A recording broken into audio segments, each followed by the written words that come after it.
नमस्कार साथियों, भारत कुमार बुदारा केटी YouTube channel पर आप सभी का एक बार फिर से स्वागत और अभिनंदन। कक्षा 10वीं के पाठ नंबर सेकंड की अपन बात कर रहे थे। कुछ समय की व्यस्तता के चलते, विलम्ब के चलते वीडियो अपलोड नहीं कर पाया। यहाँ पर अपन आज पाठ नंबर 2 के अंदर जो कॉल नंबर पार्ट है उसकी बात करेंगे, और वो पार्ट कौन सा है? रक्त से संबंधित आज अपन बात करेंगे। तो मानव के अंदर जो रक्त होता है, इस रक्त से संबंधित यहाँ पर कुछ तथ्य परीक्षा के अंदर अक्सर पूछे जाते हैं। तो रक्त से संबंधित यहाँ पर जो पहला तथ्य रहता है वो रहता है कि रक्त होता है उसका पीएच मान कितना होता है। तो रक्त का पीएच मान सामान्यतः कितना होता है? 7.4 होता है। अर्थात जिसका पीएच मान 7 से अधिक होगा उसकी प्रकृति कैसी होगी? क्षारीय प्रकृति का होता है। कैसी प्रकृति का होता है? क्षारीय। और क्षारीय में भी कैसा होता है? हल्का क्षारीय प्रकृति का होता है। दूसरा होता है रक्त का नेचर कैसा होता है? तो यह एक प्रकार का तरल संयोजी उत्तक होता है। कैसा उत्तक होता है? तरल संयोजी उत्तक होता है। रक्त एक प्रकार का तरल संयोजी उत्तक होता है। यहाँ पर तरल संयोजी से तात्पर्य यह है कि तरल का मतलब जिसके अंदर बहने का गुण पाया जाता है। संयोजी का मतलब होता है जो दोनों को आपस में जोड़ने का कार्य करता है, उत्तक के रूप में यहाँ पर कार्य करता है। तीसरा यहाँ पर रहता है कि मानव के अंदर रक्त का निर्माण होता है, वो कहाँ पर होता है? तो रक्त का जो निर्माण होता है वो अस्थि मज्जा भाग के अंदर होता है। कौन से भाग के अंदर होता है? अस्थि मज्जा भाग में रक्त का निर्माण होता है। लेकिन जो नवजात शिशु होते हैं उनके अंदर भ्रूणावस्था में, कौन सी अवस्था में? भ्रूणावस्था के अंदर रक्त का निर्माण कहाँ पर होता है? प्लीहा भाग के अंदर होता है। कौन से भाग के अंदर होता है? प्लीहा भाग के अंदर होता है। अगली अपन बात करें रक्त से संबंधित, तो जो रक्त होता है उस रक्त के अंदर दो प्रकार के यहाँ पर भाग रहते हैं। पहला भाग रहता है यहाँ पर प्लाज्मा। कौन सा भाग रहता है? प्लाज्मा। और सेकंड नंबर की बात करें तो रहता है रक्त कणिकाएं। कौन सा भाग रहता है? रक्त कणिकाएं। ये प्लाज्मा होता है, ये लगभग रक्त का 55% भाग होता है। कितना भाग होता है?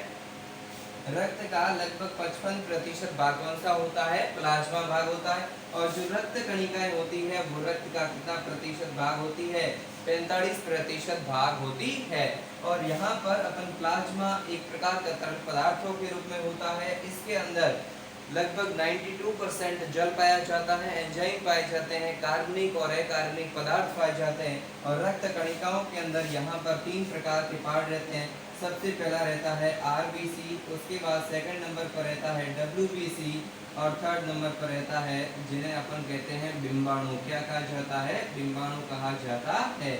अर्थात रेड ब्लड सेल, लाल रक्त कणिकाएं कहा जाता है, इन्हें कहते हैं श्वेत रक्त कणिकाएं। और थर्ड नंबर पर रहता है बिंबाणु। ये इस रक्त कणिकाओं में आते हैं। जो 45% भाग होता है ब्लड का, और 55% रक्त का भाग क्या होता है? प्लाज्मा के रूप में पाया जाता है। इस प्लाज्मा के अंदर 92% जल पाया जाता है।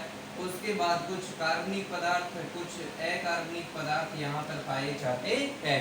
ये रहता है सामान्यतः रक्त से संबंधित। रक्त क्या है? तो रक्त एक प्रकार का तरल संयोजी उत्तक होता है जिसका पीएच मान 7.4 होता है, क्षारीय प्रकृति का होता है। इसका निर्माण अस्थि मज्जा भाग में होता है। कौन से भाग में होता है? अस्थि मज्जा। और भ्रूणावस्था के अंदर इसका निर्माण कौन से भाग में होता है? प्लीहा भाग के अंदर। रक्त का 55% भाग प्लाज्मा के रूप में पाया जाता है, और 45% भाग रक्त कणिकाओं के रूप में, जिनमें आरबीसी, डब्ल्यूबीसी और बिंबाणु मुख्य रूप से पाए जाते हैं। अभी अपन सेकंड केस की बात करें यहाँ पर, तो रक्त से संबंधित जो पहली रक्त कणिकाएं रहती है उनमें सबसे नंबर 1 पर अपन बात करें तो यहाँ पर जो पहला भाग रहता है उस पहले भाग के अंदर रहती है आरबीसी। कौन सी रहती है? आरबीसी, जिसे अपन क्या कहते हैं? लाल रक्त कणिकाएं। क्या कहा जाता है? लाल रक्त कणिकाएं या कोशिकाएं कहा जाता है। ये जो लाल रक्त कणिकाएं या कोशिकाएं होती है, इनके अंदर इनका जो लाल रंग होता है, कैसा रंग होता है? लाल रंग। वो किसके कारण होता है? इनमें एक वर्णक पाया जाता है, और इस वर्णक का नाम क्या होता है? हीमोग्लोबिन। किसमें पाया जाता है? लाल कणिकाओं के रक्त के अंदर हीमोग्लोबिन पाया जाता है, और जिसके कारण इनका रंग कैसा होता है? लाल होता है। इनमें केंद्रक की अनुपस्थिति के कारण, केंद्रक की अनुपस्थिति के कारण मतलब केंद्रक नहीं पाया जाता है और अनुपस्थिति के कारण इन्हें क्या कहा जाता है, केंद्रक विहीन कोशिकाएं कहा जाता है। क्या कहा जाता है, केंद्रक विहीन कोशिकाएं कहा जाता है। इनमें केंद्र की अनुपस्थिति पाई जाती है। इन कोशिकाओं का सामान्यतः जो जीवन काल होता है, इनका जीवन काल लगभग 120 दिन का होता है। कितना होता है, 120 दिन या 4 माह का होता है। इनका जीवन काल 120 दिन या 4 माह का होता है। अर्थात इनमें केंद्र की अनुपस्थिति के कारण केंद्रक विहीन सेल्स कहा जाता है। इनका जीवन काल 120 दिन का होता है। इनका लाल रंग किसके कारण होता है, हीमोग्लोबिन नामक एक वर्णक पाया जाता है और उसके कारण इनका रंग कैसा होता है, लाल होता है। ये सामान्यतः है लाल रक्त कणिकाएं। और इनका भी निर्माण कहाँ पर होता है, तो इनका निर्माण कहाँ पर होता है, अस्थि मज्जा भाग के अंदर होता है। कहाँ पर होता है, लाल अस्थि मज्जा भाग के अंदर इनका निर्माण होता है।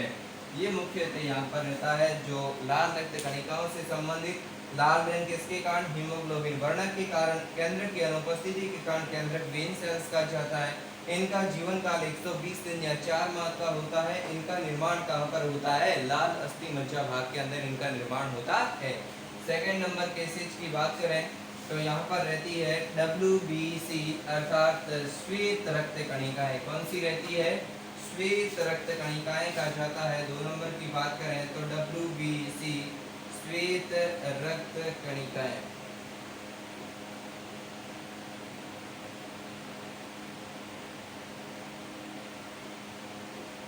श्वेत रक्त कणिकाएं, जो श्वेत रक्त कणिकाएं होती है इनको अपन ल्यूकोसाइट भी कहा जाता है। क्या कहते हैं, ल्यूकोसाइट कहते हैं। और ल्यूको जो शब्द होता है, इस शब्द का सामान्य अर्थ होता है रंगहीन। क्या अर्थ होता है, रंगहीन। अर्थात ये जो कोशिकाएं होती है ये रंगहीन अवस्था में पाई जाती है। अर्थात इनका कोई किसी भी प्रकार का रंग नहीं होता है। क्यों नहीं होता है, क्योंकि इनमें हीमोग्लोबिन नामक वर्णक की अनुपस्थिति पाई जाती है। किस वर्णक की, हीमोग्लोबिन वर्णक की क्या पाई जाती है, अनुपस्थिति पाए जाने के कारण इनका जो रक्त रंग होता है वो रंग कैसा होता है, रंगहीन। अर्थात अपन कह सकते हैं सफेद रंग होता है। श्वेत रक्त कणिकाएं होती है, इनका निर्माण भी कौन से भाग के अंदर होता है, लाल अस्थि मज्जा भाग के अंदर भी इनका निर्माण होता है। श्वेत रक्त कणिकाओं का निर्माण लाल अस्थि मज्जा भाग के अंदर होता है। इन श्वेत रक्त जो कणिकाएं होती है इनका जो जीवन काल होता है वो लगभग 7 से 9 दिन तक होता है। कितने दिन तक होता है, 7 से 9 दिन तक होता है, जिन्हें अपन क्या कहते हैं, श्वेत रक्त कणिकाएं कहा जाता है। इनके अंदर भी अलग अलग होती है, लिम्फोसाइट पाई जाती है जिनमें टी लिम्फोसाइट और बी लिम्फोसाइट पाई जाती है। और जो सर्वाधिक पाई जाती है, सर्वाधिक वो होती है न्यूट्रोफिल। कौन सी होती है, न्यूट्रोफिल जो कण पाए जाते हैं वो इसके अंदर सर्वाधिक मात्रा में पाए जाते हैं। ये यहाँ पर रहती है श्वेत रक्त कणिकाएं। उसके बाद थर्ड नंबर की बात करें तो थर्ड नंबर पर यहाँ पर रहता है बिंबाणु। क्या रहता है, बिंबाणु, जिसे अपन प्लेटलेट्स कहते हैं। क्या कहते हैं, थर्ड नंबर की बात करें तो यहाँ पर भाग रहता है बिंबाणु। और इस बिंबाणु को क्या कहा जाता है, प्लेटलेट्स भी कहते हैं, प्लेटलेट्स। ये जो बिंबाणु होते हैं इन्हें यहाँ पर इनका जो जीवन काल होता है, सामान्यतः इनका जीवन काल वो लगभग 10 दिन तक होता है। कितने दिन तक होता है, 10 दिन तक होता है। ये बिंबाणु होते हैं, ये भी केंद्र की अनुपस्थिति पाए जाने के कारण केंद्रक विहीन सेल्स के रूप में कार्य करते हैं। किसके रूप में, केंद्रक विहीन सेल्स के रूप में कार्य करते हैं। अर्थात इन्हें केंद्रक विहीन भी कहा जाता है। जीवन काल कितना होता है, 10 दिन होता है। इन प्लेटलेट्स की जो मात्रा होती है वो एक व्यक्ति के अंदर लगभग 1 लाख से लेकर के और लगभग 1.50 लाख अर्थात 1.5 लाख तक इनकी संख्या होनी चाहिए। कुछ समय पहले यहाँ पर एक रोग प्रचलन में आया था और उस रोग का नाम था डेंगू। ठीक है, सभी लोग जानते हैं डेंगू रोग। इस रोग के अंदर जो मुख्य लक्षण था, मुख्य लक्षण, वो लक्षण ये था कि प्लेटलेट्स होती थी उसकी मात्रा घट करके 1 लाख से कम हो जाती थी। ऐसी स्थिति में कौन सा रोग होता था? डेंगू। तो प्लेटलेट्स की कमी से, किसकी कमी से? प्लेटलेट्स की कमी से कौन सा रोग होता है? तो कौन सा रोग होता है? डेंगू रोग। जब इसकी मात्रा 1 लाख से क्या हो जाती है? कम हो जाती है। ऐसी स्थिति में जो रोग होता है उस रोग को अपन क्या कहते हैं? डेंगू या हड्डी तोड़ बुखार के नाम से जाना जाता है। ये इसका मुख्य लक्षण है प्लेटलेट्स। और इनके अंदर इनका सामान्यतः जो जीवन काल होता है 10 दिन का होता है। केंद्रक नहीं पाए जाने के कारण केंद्रक ग्रीन सेल्स कहा जाता है। और इनकी जो मात्रा होती है एक समस्त व्यक्ति के अंदर 1 लाख से लेकर के 1.5 लाख तक होनी चाहिए। और जब मात्रा 1 लाख से कम हो जाती है तो ऐसी स्थिति में कौन सा रोग के प्रभावी होने की संभावना रहती है? तो रोग कौन सा होता है? डेंगू रोग। उसके बाद अपन पढ़ेंगे रक्त के कार्य कि ब्लड होता है उसका कार्य क्या होता है। एक व्यक्ति होता है, एक व्यक्ति के अंदर जो सामान्यतः रक्त होता है वो लगभग कितने लीटर होता है? 5 लीटर। एक व्यक्ति के अंदर सामान्यतः रक्त कितना होता है? लगभग 5 लीटर होता है समस्त व्यक्ति के अंदर। तो रक्त के प्रमुख कार्यों की बात करें तो कार्यों के अंदर जो रक्त का सबसे पहला कार्य है वो होता है ऑक्सीजन को, किसको? ऑक्सीजन को कहाँ तक पहुँचाना? कोशिकाओं तक पहुँचाना। कहाँ तक पहुँचाना? कोशिकाओं तक पहुँचाना। ये किसका प्रमुख कार्य होता है? रक्त का प्रमुख कार्य होता है ऑक्सीजन को कोशिकाओं तक पहुँचाना। नंबर 2 की बात करें तो कोशिकाओं से, कहाँ से? कोशिकाओं से CO2 व अपशिष्ट उत्सर्जी पदार्थों को, अपशिष्ट उत्सर्जी पदार्थों को शरीर से बाहर त्यागना, शरीर से बाहर त्यागना। ये दूसरा प्रमुख कार्य किसका होता है? ब्लड का दूसरा प्रमुख कार्य होता है CO2 तथा शरीर में जो अपशिष्ट पदार्थ होते हैं उन अपशिष्ट पदार्थों को शरीर से बाहर त्यागना। थर्ड नंबर की बात करें तो शरीर के तापमान का नियंत्रण रखना। किसका नियंत्रण रखना? तापमान का नियंत्रण रखना। शरीर के तापमान का नियंत्रण रखना। उसके बाद 4 नंबर की बात करें तो pH का नियंत्रण रखना। pH पावर ऑफ हाइड्रोजन, इसका नियंत्रण रखना। ब्लड के सामान्यतः और रक्त का जो होता है शरीर का तापमान का नियम, वो तापमान का नियम मुख्यतः कौन से भाग के द्वारा होता है? हाइपोथैलेमस भाग के द्वारा होता है। मुख्य ताप नियंत्रक केंद्र के रूप में कौन सा भाग कार्य करता है? हाइपोथैलेमस भाग कार्य करता है। सबसे पहला हो गया ऑक्सीजन को कोशिकाओं तक पहुंचाना। उसके बाद कोशिकाओं से CO2 तथा अपशिष्ट पदार्थों को शरीर से बाहर निकालना। शरीर के तापमान का नियंत्रण और शरीर के pH का नियंत्रण करना इसका प्रमुख कार्य होता है, रक्त का प्रमुख कार्य होता है। अब अपन पढ़ेंगे रक्त कितने प्रकार का होता है, रक्त की खोज किसने की और कौन कौन सी प्रतिरक्षी पाई जाती है, कौन कौन सी प्रतिजन पाए जाते हैं। सबसे पहला यहाँ पर अपन पार्ट की बात करें तो वो होता है रक्त से संबंधित या रक्त के प्रकार। तो जो रक्त है, इस रक्त की सबसे पहले जो रक्त समूह है, उन रक्त समूहों की सबसे पहले जो खोज की थी उस वैज्ञानिक का नाम था कार्ल लैंडस्टीनर। क्या नाम था? कार्ल लैंडस्टीनर नामक वैज्ञानिक के द्वारा इनकी क्या की गई थी? खोज की गई थी। रक्त समूह की खोज कार्ल लैंडस्टीनर नामक वैज्ञानिक के द्वारा की गई। इस वैज्ञानिक के अनुसार रक्त समूह को RBC पर, रेड ब्लड सेल जो लाल रक्त कणिकाएं होती है, उन कणिकाओं की सतह पर, उन कणिकाओं की सतह पर क्या पाए जाते हैं? प्रतिजन पाए जाते हैं। और उन प्रतिजनों की उपस्थिति और अनुपस्थिति के आधार पर, किसके आधार पर? उपस्थिति और अनुपस्थिति के आधार पर लाल रक्त कणिकाओं की जो सतह होती है, इस सतह के ऊपर प्रतिजन पाए जाते हैं या नहीं पाए जाते हैं। उनकी उपस्थिति और अनुपस्थिति के आधार पर रक्त को 4 भागों में बांटा गया है। कितने भागों में बांटा गया है? 4। यहाँ पर पहला भाग रहता है A, दूसरा रहता है B, तीसरा रहता है AB और 4 नंबर की बात करें तो O। परंतु कुछ ऐसे प्राणी होते हैं जिनमें एक और रक्त समूह पाया जाता है और उसका नाम क्या है? RH कारक। क्या नाम है? RH कारक। जिन लोगों के अंदर RH कारक पाया जाता है उन्हें RH पॉजिटिव कहा जाता है और जिनमें RH नहीं पाया जाता है उन्हें RH नेगेटिव के नाम से जाना जाता है। और भारत देश के अंदर लगभग 85% जो लोग हैं वो किस प्रकार की श्रेणी के हैं? RH पॉजिटिव श्रेणी के पाए जाते हैं। जिन लोगों में RH पाया जाता है उन्हें RH धनात्मक, जिनमें RH नहीं पाया जाता है उन्हें क्या कहते हैं? RH ऋणात्मक के नाम से जाना जाता है। यहाँ पर अपन ब्लड और रक्त से जो कितने प्रकार के समूह होते हैं उन समूहों का अध्ययन करेंगे एक सारणी बनाकर।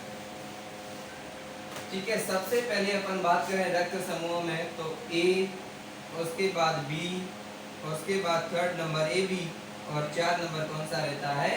O। कौन सा रहता है? O।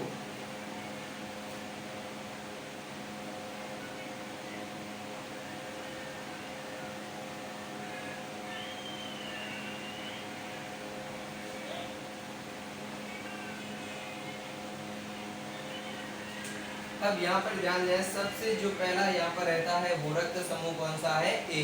दूसरा कौन सा है? B। तीसरा कौन सा है? AB और चौथा कौन सा है? O। तो यहाँ पर तो हो जाएगा रक्त समूह। क्या हो जाएगा? रक्त समूह। उसके बाद ये हो जाएगा यहाँ पर प्रतिजन। क्या हो जाएगा? प्रतिजन। और यहाँ पर थर्ड नंबर पर क्या हो जाएगा? प्रतिरक्षी। ये इनमें कौन कौन से पाए जाते हैं? सबसे पहला है A, जो रक्त समूह होगा वही उसका प्रतिजन होगा। क्या होगा? जो रक्त समूह है वही उसका क्या होगा? प्रतिजन। और प्रतिजन और प्रतिरक्षी हमेशा एक दूसरे के विपरीत होते हैं। और यहाँ पर रक्त समूह कौन सा है? A, तो प्रतिरक्षी भी यहाँ पर कौन सा होगा? A होगा। कौन सा होगा? A। और प्रतिजन और प्रतिरक्षी एक दूसरे के विपरीत होते हैं, तो यहाँ पर प्रतिरक्षी कौन सी होगी? तो प्रतिरक्षी होगी प्रतिरक्षी B। यहाँ पर रक्त समूह कौन सा है? B, तो यहाँ पर जो प्रतिजन होगा वो भी कौन सा होगा? B। और यहाँ पर जो प्रतिरक्षी होगी वो कौन सी होगी? प्रति A, अर्थात एंटी A के नाम से अपन जानते हैं। यहाँ पर थर्ड नंबर पर आता है रक्त समूह कौन सा है? AB। तो इसके अंदर दो प्रकार के प्रतिजन पाए जाएंगे, A व B दोनों। परंतु यहाँ पर जो प्रतिरक्षी है वो प्रतिरक्षी कौन सा होगा? अनुपस्थित होगा। क्या होगा? अनुपस्थित पाया जाएगा। उसके बाद चौथा नंबर की बात करें तो रक्त समूह कौन सा है? O।